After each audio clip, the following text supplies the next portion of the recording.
ഇടുക്കി നെടുങ്കണ്ടത്ത് വിനോദസഞ്ചാരികളുടെ വാഹനം കൊക്കയിലേക്ക് മറിഞ്ഞ് അപകടം.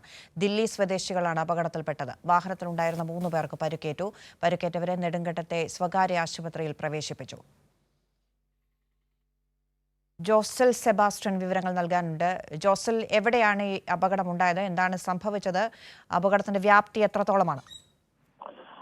അന്ന ഇത്തരത്തിൽ മൂന്നാറിൽ നിന്ന് തേക്കടിക്ക് യാത്ര പോകുമ്പോഴാണ് ഈ അപകടം ഉണ്ടായത്. ഈ ഡൽഹി സ്വദേശികളായ ദമ്പതികളാണ് സഞ്ചരിച്ച വാഹനമാണ് അപകടത്തിൽപ്പെട്ടത്. ഇവർ ഈ നെടുമ്പാശ്ശേരിയിൽ നിന്ന് കാർ വാടകയ്ക്കെടുത്ത് ഈ മൂന്നാർ അടക്കമുള്ള കേന്ദ്രങ്ങളിൽ സന്ദർശനത്തിന് എത്തിയതായിരുന്നു.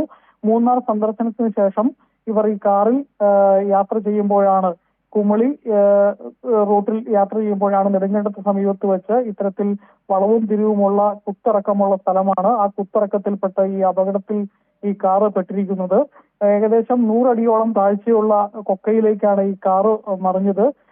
ഈ അപകടത്തിൽപ്പെട്ട ഡ്രൈവറെയും ഈ ദമ്പതികളെയും നാട്ടുകാർ പുറത്തെടുത്ത് ആശുപത്രിയിൽ എത്തിച്ചുകൊണ്ട് ഇവരുടെ പരിക്കുകൾ ഗുരുതരമല്ല എന്നാണ് ഇപ്പോൾ ഈ സ്വകാര്യ ആശുപത്രി വൃത്തങ്ങൾ പറയുന്നത്. അന്ന. ശരി, ജോസൽ സെബാസ്റ്റ്യൻ ഇടുക്കിയിൽ നിന്ന് വിവരങ്ങൾ നൽകിയത്.